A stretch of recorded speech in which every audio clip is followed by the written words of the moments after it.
निसर्ग सौंदर्यानं नटलेला महाराष्ट्र, सुंदर महाराष्ट्र, दगडांचा गड किल्ल्यांचा महाराष्ट्र,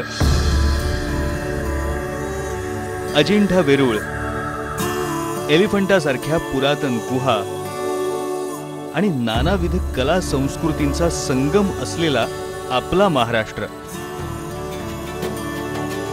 हाच अनलिमिटेड महाराष्ट्र जगभरातील लोकांना दाखवण्याचा प्रयत्न महाराष्ट्र पर्यटन विकास महामंडळ म्हणजेच MTDC करते। MTDC ही महाराष्ट्र राज्य शासनाची एक संस्था, राज्य शासनाचं महामंडळ। राज्यातील ऐतिहासिक, सांस्कृतिक आणि कलेचा ठेवा देशभरातच नाही तर जगभरात पोचावा, देशी आणि परदेशी पर्यटक राज्याकडे आकर्षित व्हावेत, त्यायोगे महाराष्ट्रातील पर्यटन उद्योगाचा विकास व्हावा, यासाठी MTDC प्रामुख्याने काम करते। महाराष्ट्राचं टुरिझम मध्ये ब्रँडिंग कसं करायचं असा एक प्रयत्न आम्ही करतो।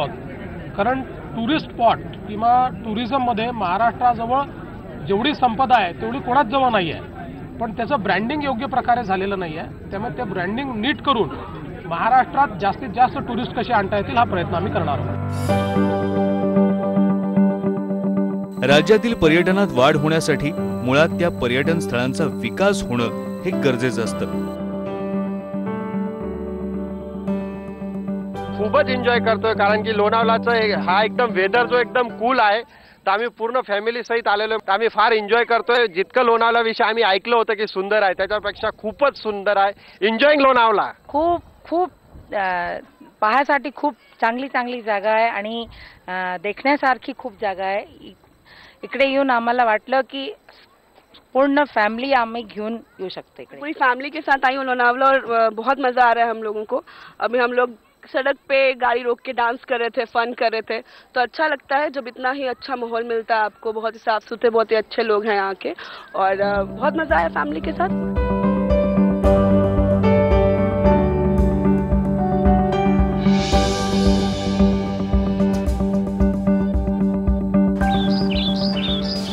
एकोणीसशे 1975 मध्ये MTDC ची स्थापना झाल्यानंतर राज्यातील पर्यटन स्थळांची एक यादीच तयार करण्यात आली, ज्यामध्ये प्रामुख्याने गड, किल्ले, लेण्या, शिल्प, सागरी किनारे,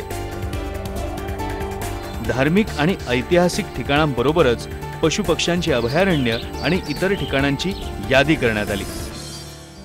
MTDCच्या याच मेहनतीचं फळ राज्याला मिळत असून देशात येणाऱ्या परदेशी पर्यटकांपैकी 54% पर्यटक हे मुंबई आणि महाराष्ट्राला भेट देतात। राज्यात गेल्या वर्षी 40 लाख परदेशी तर जवळपास 8 कोटी देशी पर्यटक आलेले होते। त्यांनी विविध पर्यटन स्थळांना भेटी दिल्या। मोठ्या संख्येने पर्यटक मुंबईकडे आकर्षित होतात, त्याला मुंबईची असलेली भौगोलिक परिस्थिती सुद्धा तितकीच कारणीभूत आहे। देशाची आर्थिक राजधानी असलेली मुंबई ही सागरी आणि हवाई मार्गाने प्रवासासाठी सोयीस्कर आहे, तसंच देशातील इतर शहरांबरोबर ती अनेक मार्गाने जोडलेली आहे।